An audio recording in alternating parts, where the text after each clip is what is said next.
Hi, it's Fias Taro. Hello, Virgo placements. Ito yung iyong end of the month love reading. Okay, so syempre, yes, before tayo mag-start, kung hindi ka pa nakakapag-subscribe, please do subscribe and hit the notification bell para lagi po tayo maging updated sa mga mangyayari pa lang. Yes, oo. And syempre, kung may tanong pagdating sa private reading, just message me sa akin pong FB page for more info. Ganun rin po pagdating kay Perception of Light. Okay? And syempre, sa mga naghahanap ng healer, so kay Kuya Dingsi naman po tayo magme-message. Okay? So, yan po yung mga FB pages nila. And yes, don't forget to follow. Okay? And sa mga nagtatanong pagdating sa Evil Eye item, so message lang po kayo sa akin pong FB page. Okay? Ganun na rin pagdating kay Granter Necklace. Okay? So, yes. Okay. Let's start. Virgo. Okay. Who is the person on your mind, Virgo? Let's see. Ano bang meron sa kanya? Anong meron sa person mo, Virgo? Anong meron? The Nine of Pentacles.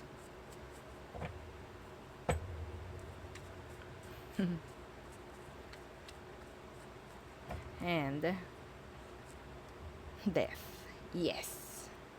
So, may nangyaring separation. Naging single itong taong to. Pwedeng single siya ngayon. Okay? Pwedeng single ka ngayon from that person. May umiwan. Pwedeng ikaw yung umiwan. The Five of Pentacles. Okay, Strength Universe. Pwedeng Leo. Pwedeng Scorpio. Okay. So, let's see.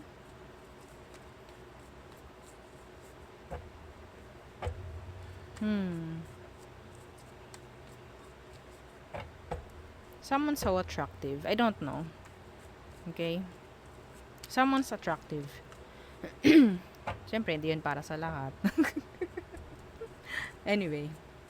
So, ano bang sitwasyon meron kayo? So, some of you, may nangyaring ending because of the death. Okay. May nangyaring cutting off. Anong meron sa sitwasyon nyo, Virgo? The Four of Cups in reversed. Ooh, may naging open emotionally. The Four of Cups in reversed. And the Chariot. Ano to? Napaka-confusing naman ito, Virgo.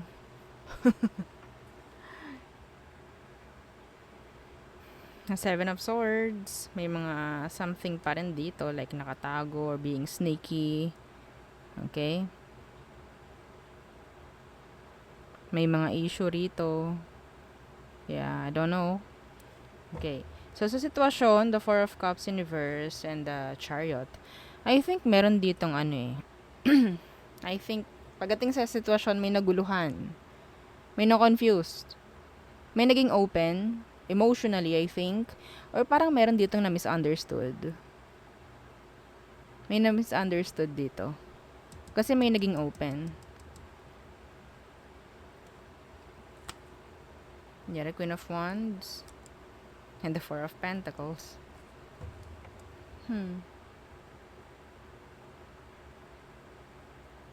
Ano tong Chariot? Kasi may nangyari dito, something. Ito specific.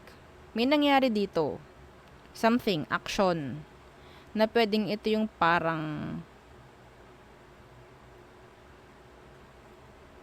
na misunderstood ng person. Isa sa inyo. Okay? Parang akala niya nagbigay ng feelings, nagbigay ng emosyon. May nagbigay ng emosyon, pero bakit ganun? Akala ko ba, parang may ganun na tanong. Okay? Parang may ganun na tanong. Akala ko ba? Okay?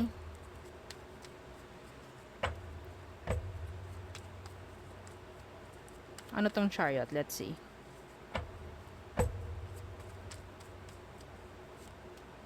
Yeah, the Two of Cups in reversed.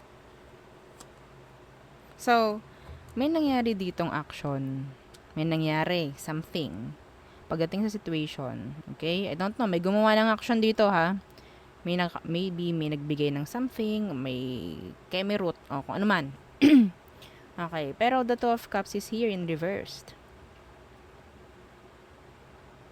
Walang mutual dito. Hindi pareho. Kaya may nangyaring confusion. Okay? May na-misunderstood. Excuse me. Sobra dito, may nag-overthink. May nag-iisip na nag-iisip. Okay? So, yes, may separation dito.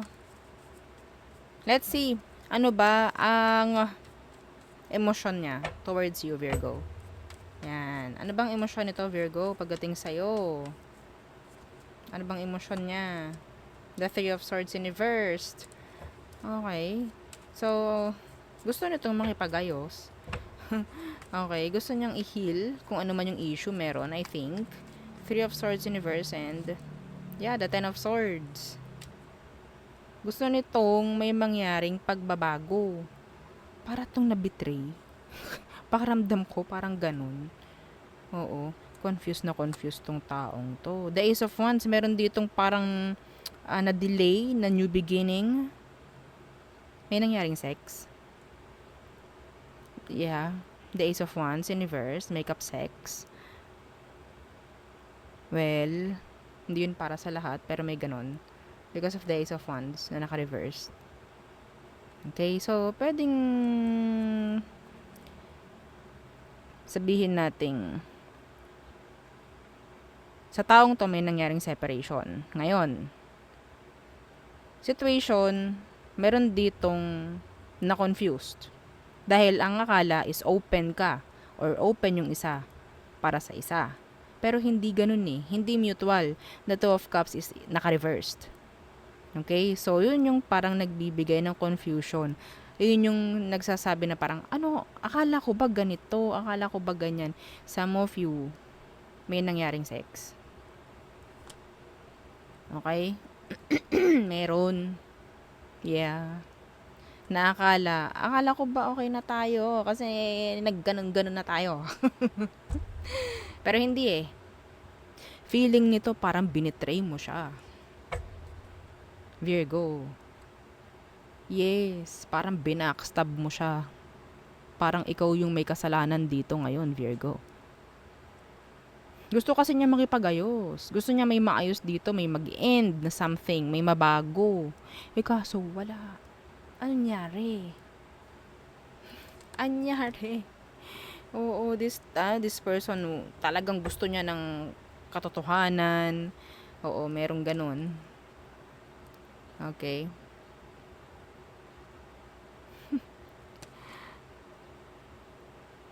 I don't know kung iba sa inyo is focus na sa kaperahan nyo. And ayaw na munang makipagrelasyon. Yeah, feeling nito, pagdating sa'yo, feeling nila na betray mo sila. Feeling nila, they're in pain. Like, na-hurt sila kung anong nangyari sa inyo. Okay?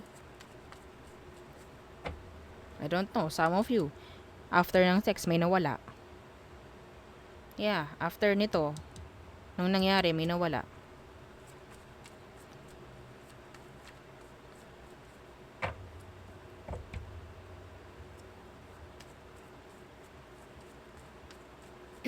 Okay. Ano ba ang magiging next action nito towards you, Virgo? Let's see. The Four of Swords in reversed. Connect ulit. I'm sorry. Yes, makikipag-usap sa ito. Hindi malabong mag-reach out yan. Kumontak sa'yo. Hindi malabo. Okay?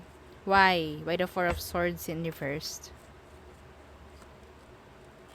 Gusto nila ng commitments. Gusto nila ng long term with you. Ikaw ba, gusto mo pa ba? Virgo. Tingnan natin.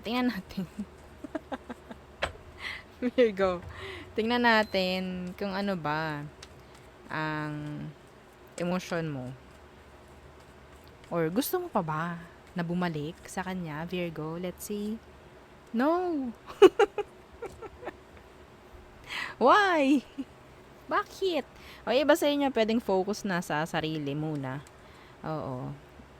I don't know, like, you're confused na rin pagdating sa emosyon para sa kanya. Parang ganyan, maybe you're not available emotionally na. Okay? The Page of Swords is here in reverse. I don't know, andyan yung parang gusto mo na rin maghanap ng iba. Parang ganyan. So, gusto mo pa ba? Tinanong ko, lumabas si Six of Swords. Energy na parang lumalayo. Okay, ayoko na. Parang ganun. We. Oo, tingnan natin. Ha? Oo. Ay, okay. So, I think, sabihin nating, yung pag-ayaw mo na yan is, parang, iniaalis mo lang din yung sarili mo sa toxic. No? Bakit naman siya toxic? Anyway, so, decision mo yan. Okay. So, anong outcome? Anong outcome nyo nito, Virgo? I saw 11:11 sa time. Okay. The Six of Wands in reversed. Nako. That's jealousy. Okay. May hahabol. Yan. Yeah, the Ace of Swords in reverse. Why?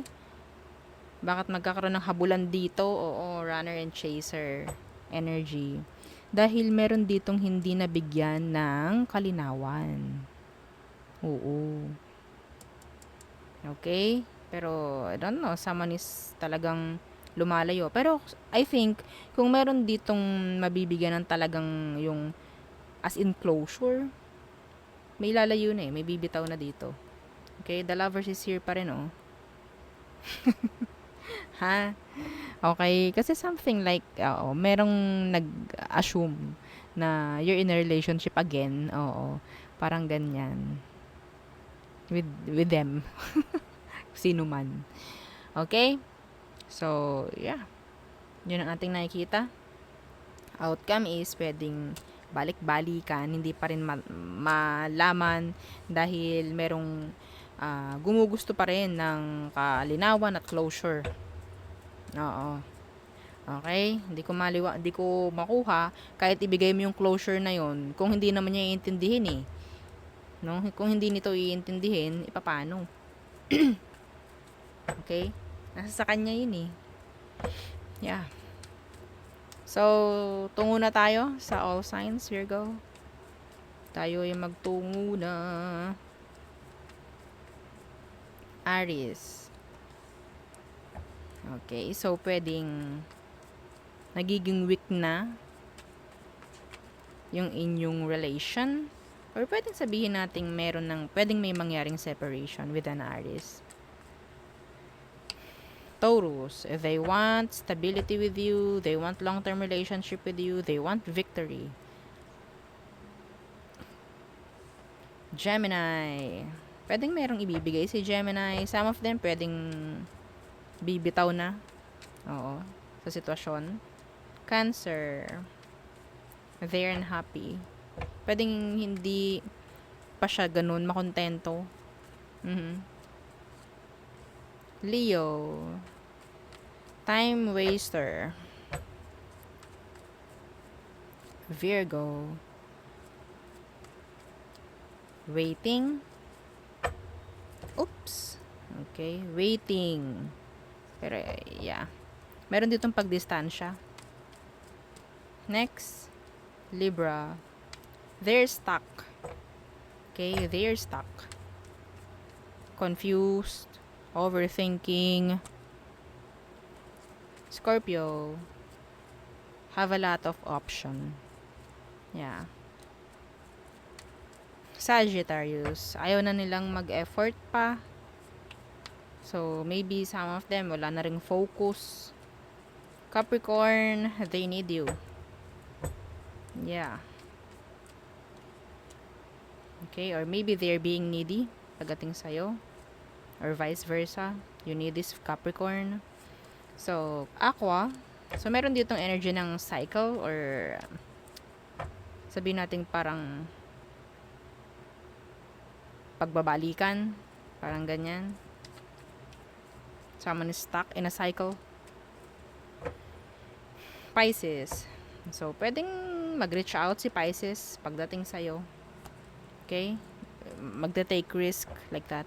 Okay, so there, yun ang ating reading for you, Virgo placements. Again, yeah, don't forget to like, share, and subscribe, and follow our FB page. Thank you! Bye!